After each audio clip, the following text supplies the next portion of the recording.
Hi, this is Privateer Station, and today we bring you day 509 of Putin's invasion into Ukraine. As always, with former advisor to the office of the President of Ukraine, Olexiy Arestovych, Lieutenant Colonel, and Mark Feygin, Russian opposition politician, lawyer, and blogger. Today's thanks go to Daniel Smith, Dave Hopper, and Hill. And for the super thanks, we're grateful to Adam Budzinski, Brad Zimmerman, and Bill S. Thank you guys, you are fantastic. And before we jump into day 509, a special announcement. Please start posting questions in the comments. We, as you noticed in the recent stream, Olexiy and Mark start to pull questions from their audience. So if you want your question to be pulled as well, please leave it there in the comments and address it to either Olexiy or Mark, and we'll try to get them to answer some of them. And with that, thank you, and let's dive into day 509. Enjoy. Dear friends, glad to see you all on Feygin Live. It is Monday, July 17th. Time is 10 p.m., 1 minute past 10 in Kiev, same in Moscow. And we're doing our regular stream with Olexiy Arestovych. Olexiy, glad to see you. Day 509 of this war. We had no time to change the announce image for the tile for the show. We already had that one out, and the events around the bridge happened very early in the morning today, so we just didn't have much time to react. We have already half 100,000 watching us, about 17,000 clicked the like button. So the usual ask, where are you from? Russia, Ukraine, Europe, other countries, United States. Please continue sharing links, sending it to your friends. Do not forget to click the like button and subscribe if you have not done that yet, to Feygin Live, to Olexiy Arestovych, and to the Privateer Station if you have not done that yet. All right, and we will start with the main topic. You think that would be or could be expected? It's not some super special news. It's already a second explosion on that bridge, right? And besides the screams and other noise happening around that, I want you to mention maybe the fact that first time there was a vehicle that exploded on the bridge, and now there are some water-based drones that got there and were navigated through Russian waters, supposedly Russian-occupied controlled waters, and blew it up. And the third one, Mark, will be probably very different. Oh yeah, we don't even know how will be the third one. Exactly. Ancient Greeks used to say that muses love variable singing. So in this case, the singing will be variable. So, what? That's it? Yeah, it's blown up? Well, okay, this is not serious, but I understand the authorship of that explosion, but still, do you think air defense system doesn't work or works sometimes? Mark, what do you mean about air defense? These were drones, these were water-based drones. These were naval objects. Well, they don't have UAV. Oh, they don't have air defense systems for that. Right, they have other ships. They have their navy guarding the approach. And I don't know what equipment exactly they do have, but I don't know, maybe they're polling friend or foe or transponders or something else, or maybe just physically stopping everybody and asking questions. I wasn't there in person, and I haven't seen these plans on the maps, but it's a good thing that they succeeded, that we succeeded.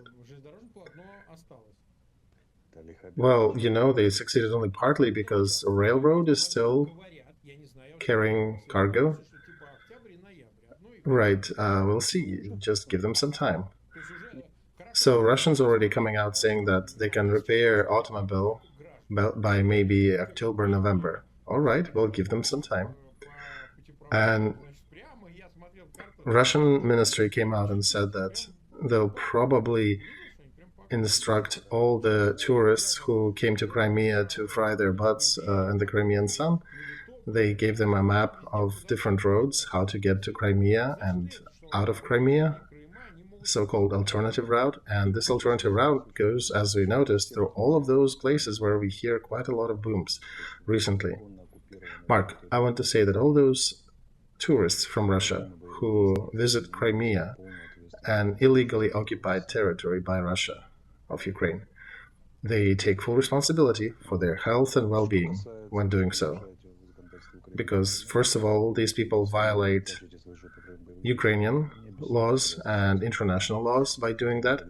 And, of course, if they're traveling to the occupied territories where the war is going on, they take full responsibility of their health onto their shoulders. And if we talk seriously, Russian army has only two supply lines in the south. And this is one of them, is that railroad, and another was that bridge, and of course there is a road, an alternative route. Whatever they say about railroad, a lot of cargo was going through the bridge, through the automobile part of the bridge. So however they played, even if we diminished the volume of their supplies to the south by a quarter, this is a huge input into the Ukrainian fight for liberation of our territories. They actually, if you listen to their propagandists, they're saying it's not scary, it's not too bad for us. But later initially said there'll be ferries and other methods of communication. But then later they mentioned that ferries will only be available for the trucks, for cargo. And of course we understand what kind of cargo would that be. And they still have trains, right, Olexiy? They can transport things by train. Yeah, train is more effective than usual vehicle transport, but you cannot carry everything by train. And they actually did use their bridge, the automobile road, very much. So, on the other hand, it also is an absolutely legal operation. Even the most nitpicking legalese specialists will not be able to accuse Ukraine of attacking illegal targets. This is legit military target, and we've done good.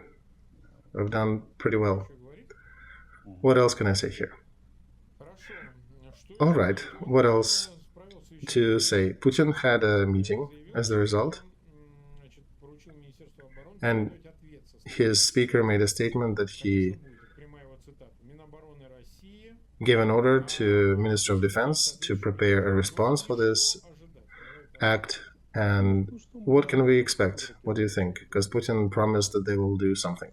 Mark, it's nothing unusual that we can expect from them. They'll shoot missiles at us for, 135th time? I think we're quite used to that.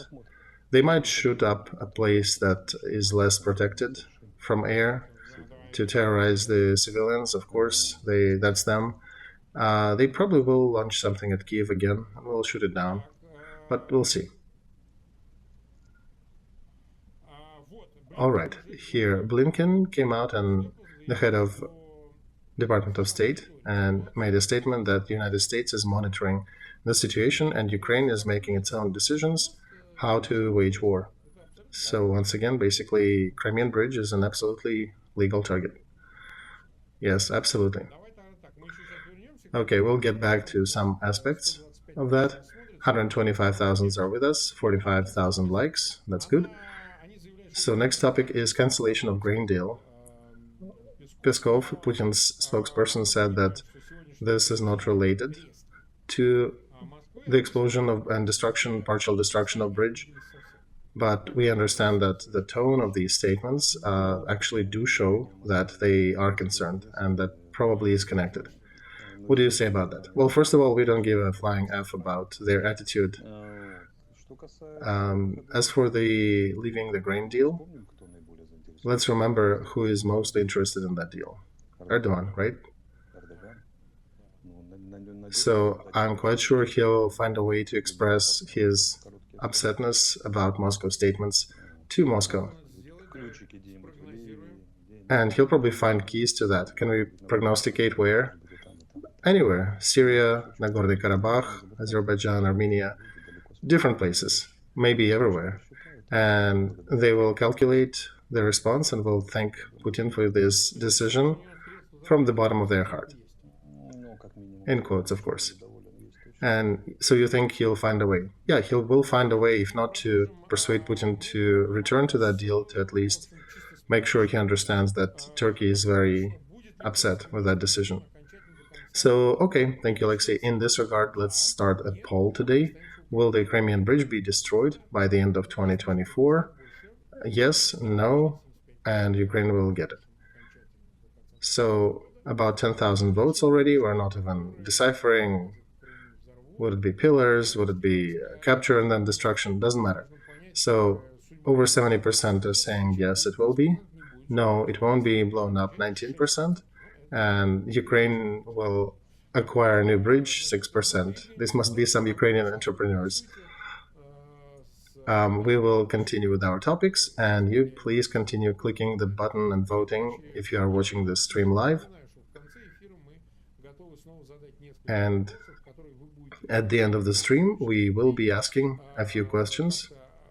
So please leave them in the chat and mark them for Arestovych or for Feygin.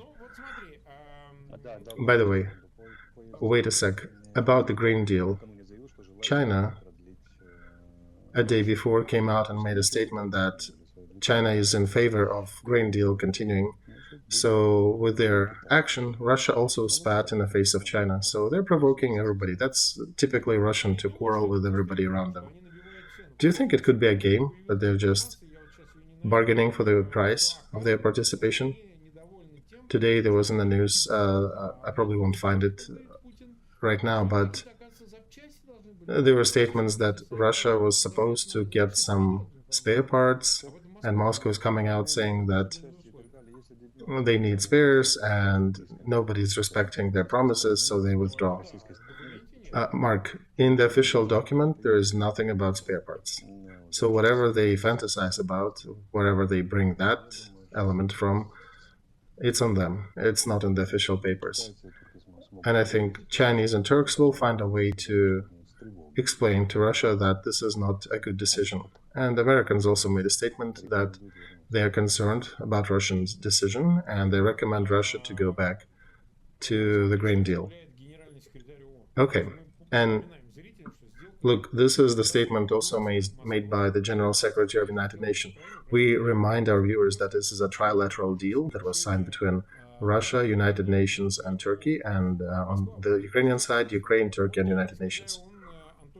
So General Secretary of the United Nations is stating that he communicated with Putin, and he actually confirmed connecting a Russian agriculture bank to the international system SWIFT. And by the way, I should say here that this bank is completely under the son of Patrushev, the son of one of the Russian force ministries, power ministries. So do you think United Nations will also lean on Moscow to make sure that the Green Deal continues? How do you think United Nations will persuade Russia? United Nations has no mechanism to persuade anyone. But what I think is important here is that Turks came out and said themselves that they will guarantee the Green Deal if Russia pulls out. How do you think they can? Well, they can follow cargo ships with their fleet, with their navy, and with their air force. And Turkey is probably the only country of NATO that doesn't give a damn about Russia. So if they need to drop down a plane or drown the ship, they'll shoot it up and sink it. And during our visit of Ukraine to the president of Turkey, that was actually voiced by Erdogan, that regardless of Russian decision and participation, Turkey will facilitate the Green Deal. So that is interesting. All right. And in the context of this news, International Organization, International Safety Organization at Seas got a letter from Moscow that Moscow is not guaranteeing safety to any ships passing. So Moscow already are doing the legal motion and removing their responsibility for providing or taking care of the ships that are part of the grain deal. So, Mark, they're just, huffing and puffing. That's one of their motions, how to put it in the face of the world that they're withdrawing. But now it's on Turkey to make a return move and say how unfavorable that decision is in their eyes and how can they follow with the grain deal themselves. I think that Turks will find a way to impress Russia that they are upset, but I don't know if Turkey will go as far as providing military aid to all the cargo vessels. I guess it's up on Turkey to determine if it is that important for them. So Ukraine also came out. I'm reading another statement from Ukraine today that Ukraine is going to continue and eager to continue with the grain deal regardless of Russian participation. And Zelensky is stating that he's awaiting confirmation from Turkey and United Nations. And by the way, the tankers are not Ukrainians, right? Yeah, most of these tankers are third country vessels. So, attacking a civilian cargo ship of the third country, that has some consequences, right? And it's also a general violation of naval agreements. And world trade is 75% of it is comprised of ocean trade. So I'm suspecting that United States and Great Britain, the leaders on that, will be also upset if Russia starts to violate. And of course, the country that owns the cargo vessel will have to react somehow. So it's quite a knot there, which is becoming a sort of a testing stone for NATO countries and countries of the Black Sea to provide security for the ocean cargo transfers. And this is a serious matter that can guarantee well-being of millions of people in Africa and Middle East region. And Italy already came out, by the way, said that they are seriously concerned about the developments of the grain deal. So it's an interesting development altogether. If this is not made by Russia just to increase the cost of their participation, then it will be curious to look at Turkey and see how they will deal with that situation, because countries of Africa, countries of Middle East will be looking at Turkey to seek some protection for their cargo. So it's very curious. I'm very curious to see how it will unfold. Erdogan also, okay, different topic. Erdogan was discussing the possible visit of Putin to Turkey. And I think this was discussed in the context of Putin maybe landing in Turkey on the way to South African Republic. And South Africa, I think, already gave them a note, please don't come here. I think South African president already came out a couple times and gave all the signals he could for Putin to not visit, that South Africa cannot host him. And Moscow got upset and they set their own summit at the end of July. Of course, it's not BRICS, but it will be probably a local replacement of that summit. So you think he will not be afraid to visit St. Petersburg in Russia? Yeah, he probably won't, but do you think he can actually be persuaded by Erdogan to visit Turkey? I think he might, and Erdogan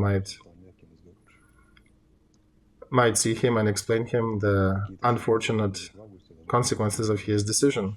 And, it'll be interesting to see how will Turkey be explaining that to Russia in the next maybe 2 to 3 weeks. We'll see how that unfolds. Okay. And about South African Republic, do you think that's the finalized decision that Putin is not going there? Mark, you're always pushing me to make prognosis on the categories that are unsuitable for prognostication, because this is a kind of a game of chance area. I think he will not. I think he will not fly personally to South Africa. If he wants to take a risk, he might send a double. He might send one of his doubles there, and by the way, check if they're eager to actually arrest him. Could you imagine they arrest a double, and the double will be waving a hand and saying, "Vlad, save me." Yeah, and Vlad will probably come out and say, "Well, that's why we keep these doubles." The funnier thing would be if they arrest a real one, and the double in Moscow will be pretend playing Putin. You remember the Iron Mask, Alexander Dumas? Go figure who is behind the mask. Right. We continue with our poll. Will the Crimean bridge be destroyed completely by the end of 24?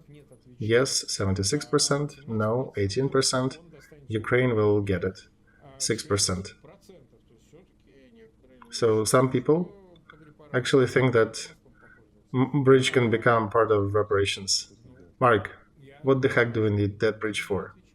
I'm only asking. It's the viewers who respond. Why is not in scope? And we've been live for about 20 minutes. We get more information leaks about Wagner setting shop in Belarus. Supposedly, there are several hundred people on the Russian vehicles without arms, and they proceeded to the area of their encampments.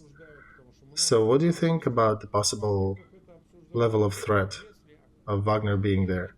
Because some media is kind of screaming, they're saying, what if, perhaps there is a plan? Mark, I don't see any threat, really. Not at all. Several hundred men, that's not a threat.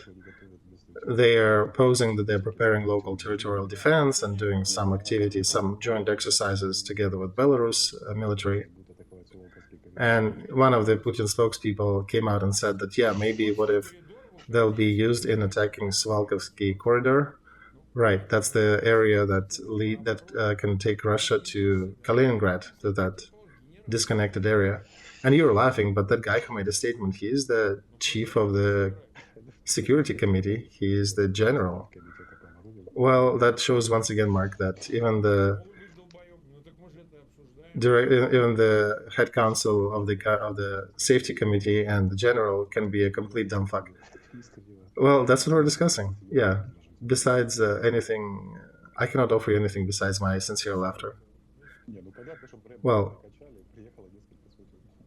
of course, I understand that the Wagner brand was pumped up for a while, and several hundred Wagner people going to Belarus is now causing media in Poland, in NATO countries, and other places, even in Ukraine, to discuss that. But in the military scale, what are these several hundred people? Practically nothing. If there were 25,000, even then I would not take it as a threat, serious threat. Several hundred is literally nothing. All right, let's go a little further. Biden approved of training for Ukrainian pilots in the European countries on F-16s. This was confirmed by Jack Sullivan, and according to his words, European countries need several weeks to prepare for these trainings. A first group of pilots is already there on F-16s. That statement was made by Yuri Ignatov from Ukraine. So do you think that changes the time frame for F-16s popping up on the front of Ukraine? We still don't know, Mark. Official faces were saying something deep in 24, March, April. So in the next 9 months, we probably would not care if that matters and if they're training or not. And during the 9 months, a lot of things may happen. And while we're here alone, you and me, and nobody is listening to us, everything depends upon how many jets will be given and what type.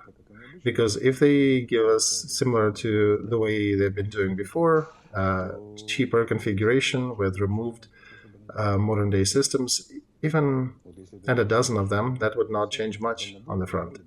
But if we get a proper ones with longer ranging missiles, air to air, air to ground, means to defeat air defense systems, that would be more interesting.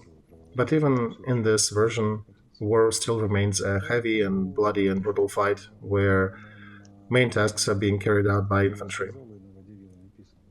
So a main question would be armaments, what completion would be for these jets, and how many of them will be.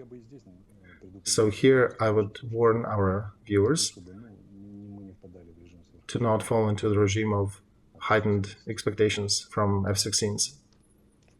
Because if we get 14 with a minimal package, on one hand you will have F-16s, right? On the other, how much difference will they project on the front? But if we get, let's say, 80 with good packages, then that's a different story. All right, 180,000 are with us. 60,000 click the like button. Please do not forget to click those likes on YouTube if you're watching it there, and do not forget to subscribe to Feygin Live and to Olexiy Arestovych and to the privateer station if you have not done that yet. Alright, let's get back to the map. Different events are happening. Some of them are pretty threatening, but let's go over. Yes, in Kherson and Nova Kakhovka, there is still fighting happening. So you're saying that Antonov Bridge in the middle is also, it actually is at the bottom of this map, is the area kept by Ukraine? Yeah, there is an area that we liberated around the bridge. They're trying to push us out, but we're still holding. And they're sending scary arms and people and vehicles, but we're shooting back. So it's been over a week now that we hold that area.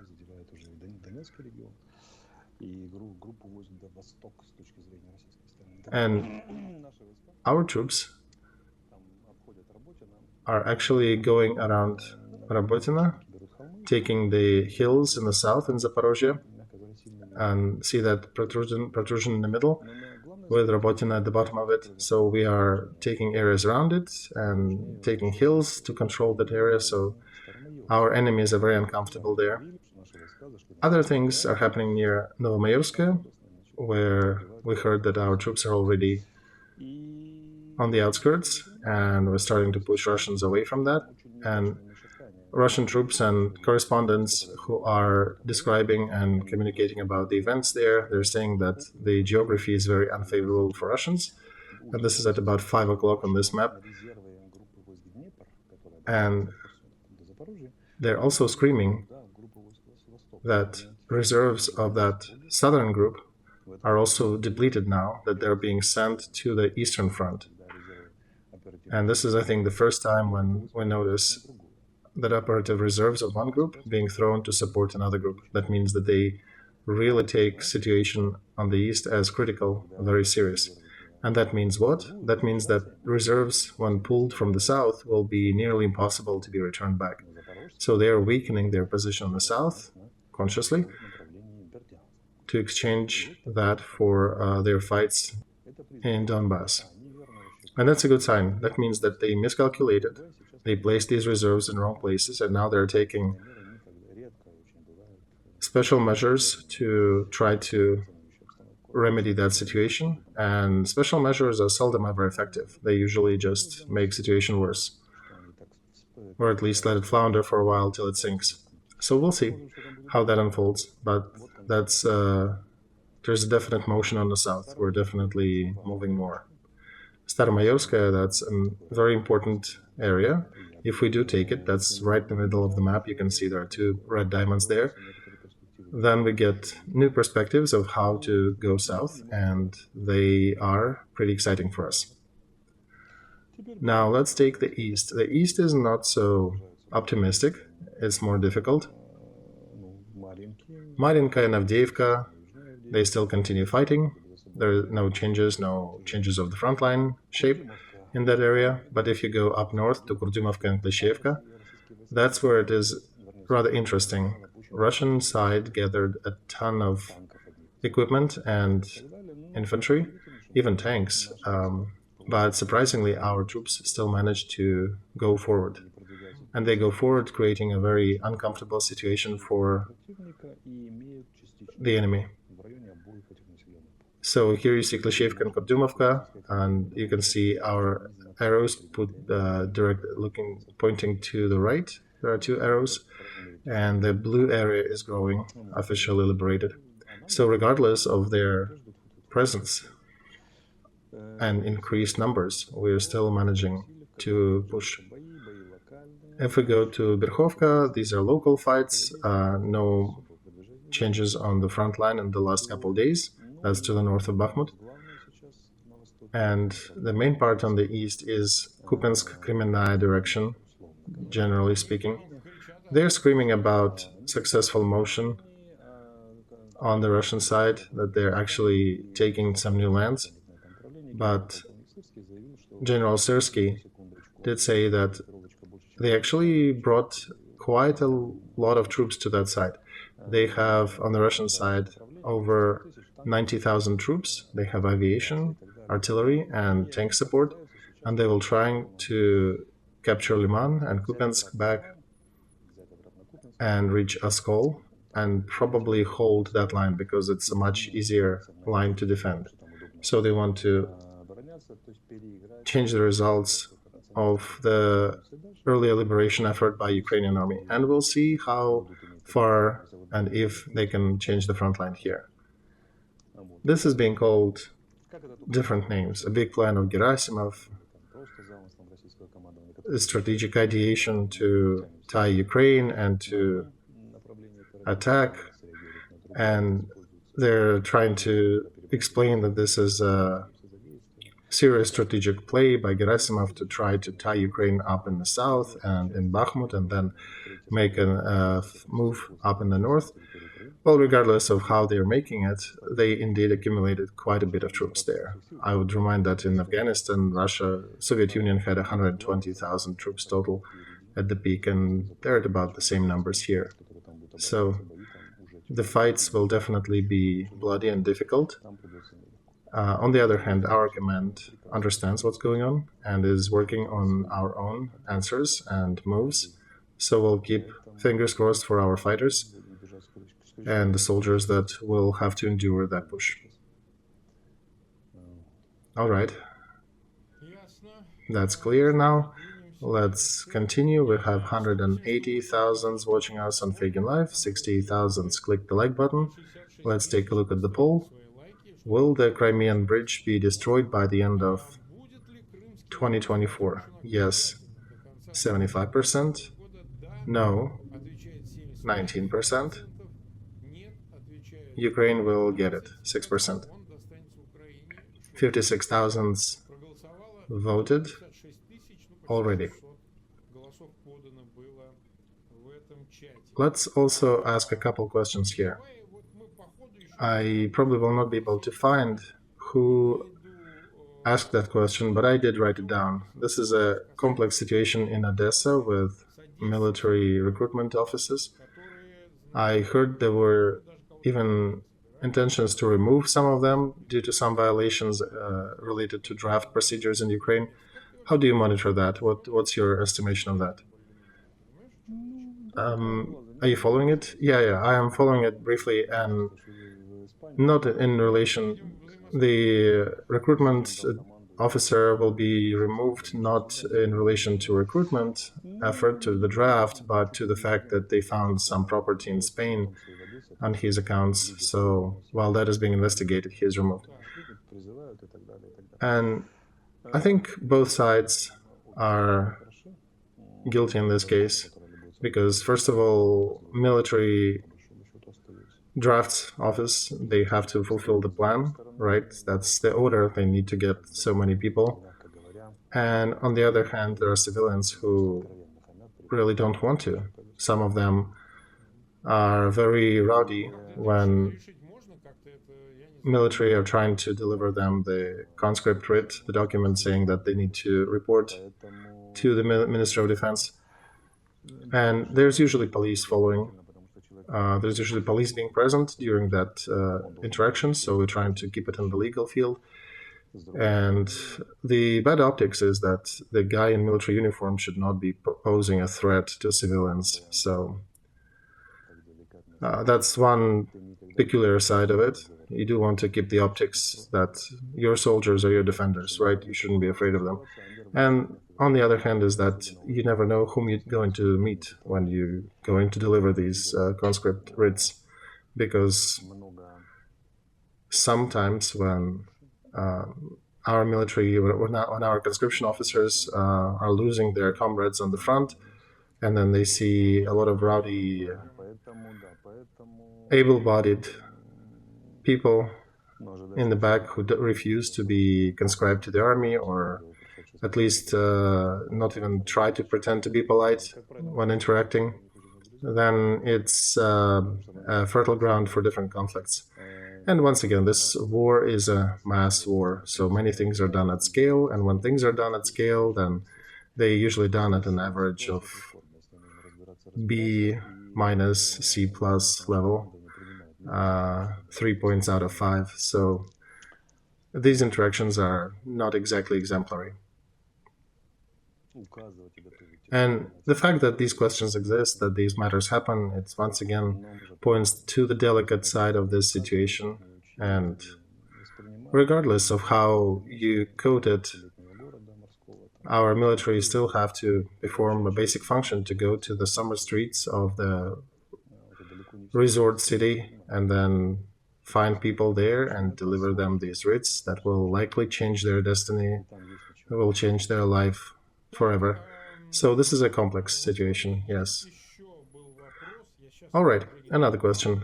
I could not find the author of it, but I did write it down as well. And I was listening to some Russian sources. I will not name them to not promote them, but you are being mentioned. Oh, yeah, they did mention that even Arestovych is saying that Ukraine might give up 20% of their land. I don't know where you said that. You never said that here on our streams in relation to the NATO position and probability of being integrated with NATO and gradual deoccupation of these territories later. I did not hear that, so maybe you can elaborate on this question. Mark, Telegram channels write about different things. They are there to gather attention and clicks and likes.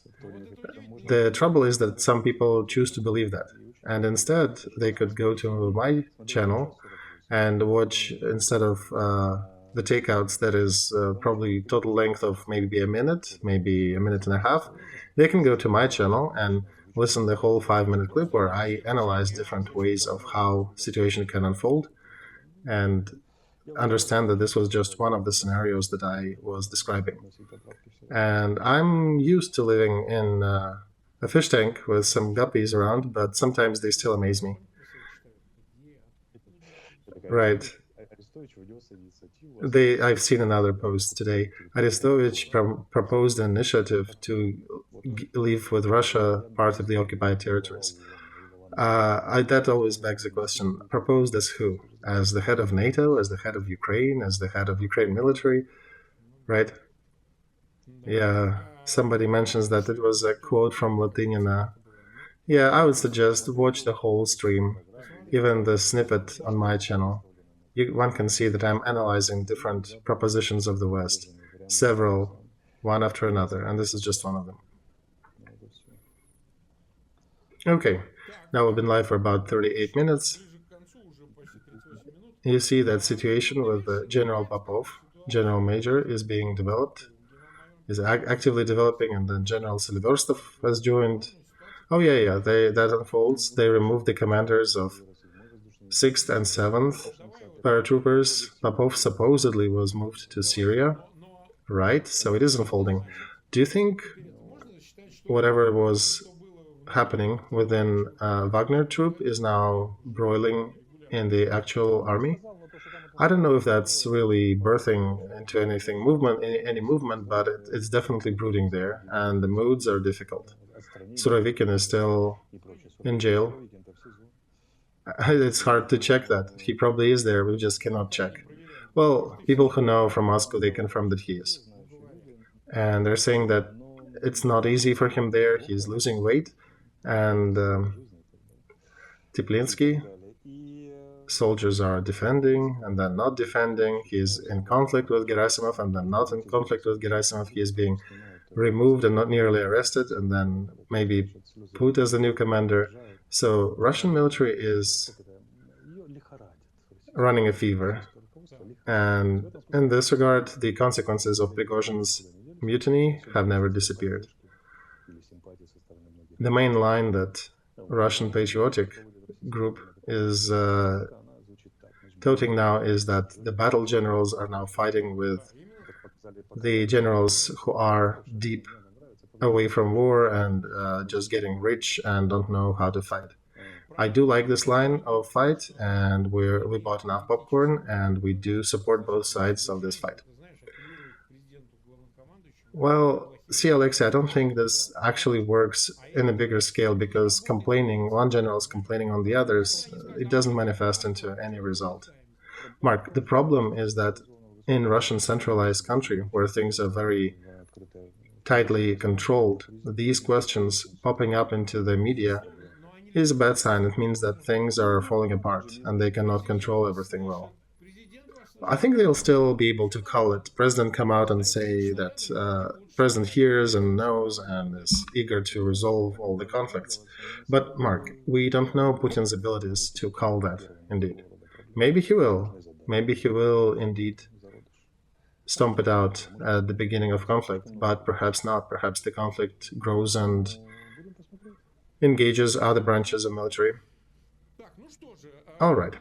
So let's get to the end. About 66,000 of you voted in the question on the destruction of the Crimean bridge in 2024. 78% say yes, it will, no, it won't. 19%, and 6% are saying that Ukraine will get it as a bonus. And please do not analyze when voting. It's just for us to gauge the mood of the audience.